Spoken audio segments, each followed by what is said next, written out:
Hey there, adventurers. Today we're here at Universal since I want to talk about everything you need to know about Halloween Horror Nights 2026. It is the 35th anniversary this year, and there's going to be plenty of haunted houses, scare zones, and so many things you need to know before the event begins later this month. So with that said, let's go ahead and have a great day adventure. Now when it comes to Halloween Horror Nights, this is going to be an event running from August 28th to November 1st with 10 haunted houses, with half of them themed to different movies and TV shows. Then there's also going to be plenty of scare zones, 2 shows, and this is one of, if not my favorite events here at Universal. Maybe one of my favorite events at any theme park, really. I love everything from the way they theme haunted houses to how scary some of the scare zones can be. But before we do that, let's talk about our first scare zone. Now, when it comes to our first experience here at Halloween Horror Nights, there's going to be Infernal Carnival of Nightmares, where Jack and Dr. Oddfellow invite you to step right up and see what horrors hide in every shadow at a sinister spectacle decades in the making. And the fun thing about this area is that when the event first begins, there is going to be a ceremony happening, weather permitting at least, with Jack and Dr. Oddfellow out front to welcome you into Halloween Horror Nights. But no matter which way you go, there is also going to be plenty of haunted houses. So before we get into a whole bunch of things about the scare zones and such, let's first quickly talk about every haunted house coming to Halloween Horror Nights.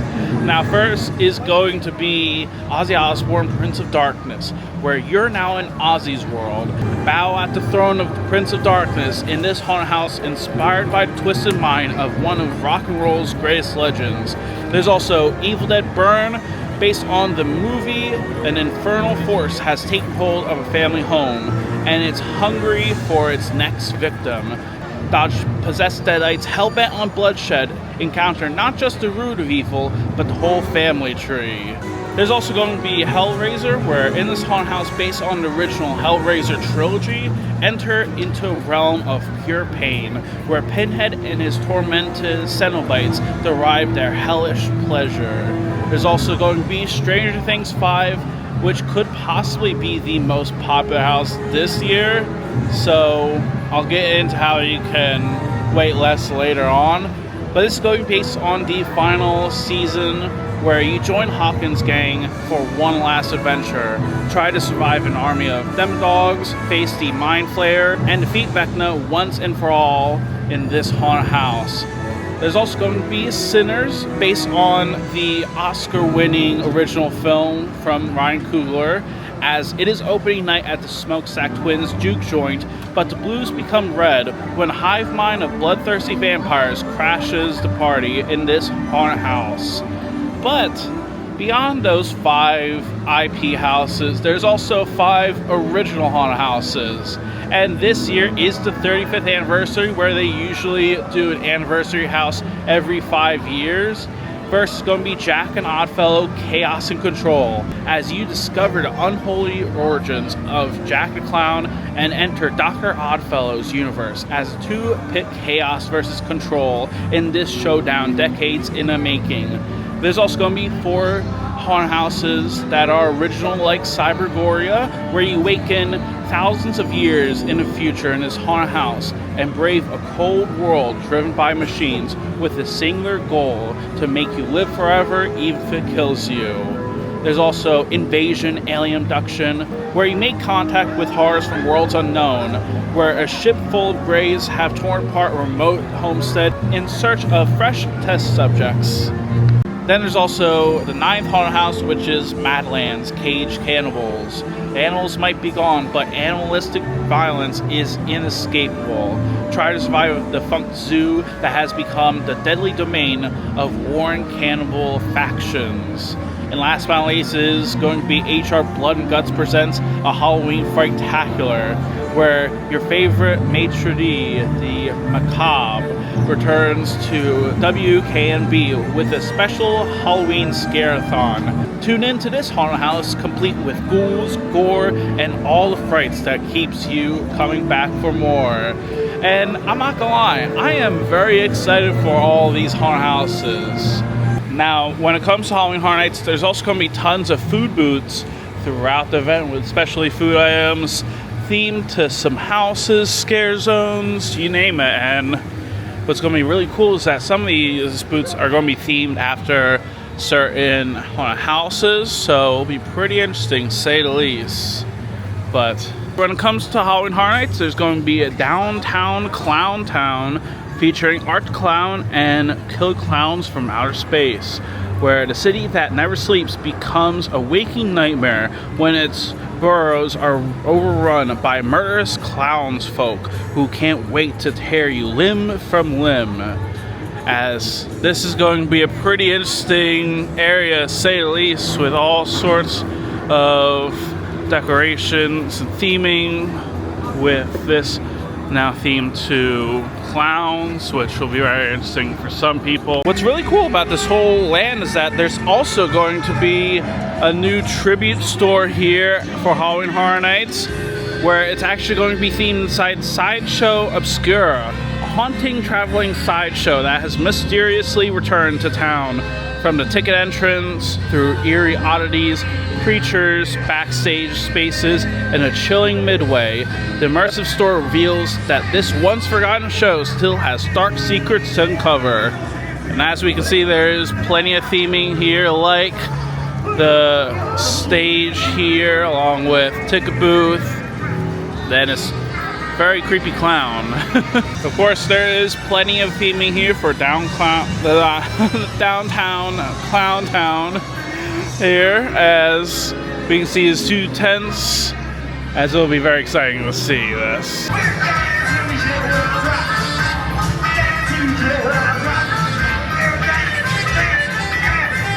But now, we also have San Francisco, which is home to Club Horror. In the streets of San Francisco, it is transformed to Club Horror, where DJ's undead, but the vibe is alive and well. Where there's plenty of music, dancers, and scare actors throughout this zone. And it'll be a very interesting experience since Club Horror can be a bit hit or miss. Hopefully it's better than last year. But it's cool to see they have the pumpkins up here like this year. But now let's dive into Diagon Alley, because during Halloween Horror Nights, there is a Death Eaters experience here. Because with Death Eaters, they're going to be roaming around here in Diagon Alley starting during Halloween Horror Nights, where you can actually find them starting at 4 p.m. So even if you're not going to Halloween Horror Nights, you can also see Death Eaters starting that time, and it will last until 11:30. So if you want to catch Death Eaters, definitely do so as early as possible, because you're not going to miss this. And of course, with the whole entire experience, there is a show every 10 minutes where they roam around for 20 minutes and then do another show where they then return every 10 minutes or so. So, if anything, when it comes to Diagon Alley and Death Eaters, if you're a Harry Potter fan, definitely do so. And also, when it comes to Universal during Halloween Horror Nights, they have some rides open during Halloween Horror Nights, like, for example, Transformers The Ride, Revenge of the Mummy, Men in Black Alien Attack, and Harry Potter and Escape from Gringotts. But just be aware, some of the rides can close early at night and won't be open until 2 a.m. But those rides will still be open and have lower wait times if it's not too crowded. However, nearby Diagon Alley, there's also Nightmare Fuel Blood Noir, where this is going to be located at the former Fear Factor Live stage, as this is going to be a pretty popular show where this year it's going to be themed after Blood Noir, and you embark on a dark musical journey and resist temptation as death-defying stunts lure you deeper into a vampire-ridden metropolis. As this is going to last 30 minutes, but recommend getting in at least 30, maybe 40 minutes before showtime so you can experience the full show in its entirety, as this is one of the best shows here at Horror Nights, as I just love seeing this. Of course, it is a bit mature and adult, where I can't show you any footage since filming wasn't allowed, but with Nightmare Fuel, it is such a fun show. Love the performers, love seeing the stunts and all of the effects inside. Though we have to talk about the next scare zone, and it's going to be Fort Nightmares coming to Halloween Horror Nights, as you're going to be dropping from the battle bus into the chaos of Fort Nightmares, where the storm is spreading through the scare zone, bringing new horrors with it, where you can find all sorts of Fortnite characters all throughout here. And I gotta say, it's gonna be quite an interesting scare zone, to say the least. Now here at Halloween Horror Nights, there is also going to be a second show, and it's going to be Stranger Things Return to Hawkins. In this Lagoon show, there's going to be music, monsters, and memories, where you tune into a special WSQK broadcast and relived 5 epic seasons of Stranger Things. As this is going to be a nighttime Lagoon show happening multiple times per night with fountains, effects, and projections. As if you're a fan of Stranger Things, this might be a show for you, because honestly, when it comes to Stranger Things, it's going to be pretty interesting, to say the least, seeing this show. But I think when it comes to that, let's talk about another thing that's going to be returning this year. Now, when it comes to our next street experience, and last, there's going to be Mel's Die-In Zombies, where here in this street experience, there's going to be zombie car hops that have swarmed Mel's Die-In, and they aren't just here for food, as they're actually here for you. So with this whole experience, this is pretty much going to be contained just to Mel's Die-In area. And then as we head into Hollywood, we have the last scare zone. Because inside the scare zone, you're going to be walking into a carnival junkyard, as Cindy Kane has opened a portal where decayed nightmares from Halloween Horror Nights past are back to haunt you. And it's pretty cool to see all of these set pieces throughout. And then of course you have a lot more set pieces added here. Enter if you dare, Fishman. So far, still incomplete. It's not 100% finished, but these scare zones will be so awesome, especially for the 35th anniversary. Like, I'm very excited. Also, by the way, I noticed some new theming here. Like, I never noticed this candy here. But when it comes to our adventure here at Universal, that's going to be a wrap on our adventure here at the park. I gotta say, so much fun hanging out at Universal Studios, seeing Halloween Horror Nights props and talking all about it, because if anything, it is one of, if not my favorite theme park events in general, and I am so excited since it is the 35th anniversary year. And when it comes to all the houses, I feel like if you want to avoid crowds or try not to wait in any long lines, here's some advice, especially if you're visiting for the very first time. Number one, I highly recommend the Scream Early ticket, since it saves you a lot of time, especially if you're doing houses like Stranger Things, since they will be very high popular houses, especially during this year, since this is a final Stranger Things house. Because if anything, you can actually get into 3 of the select houses starting at 2 p.m. where you can get inside Stranger Things, Hellraiser, and even the Dr. Oddfellow versus Jack the Clown house.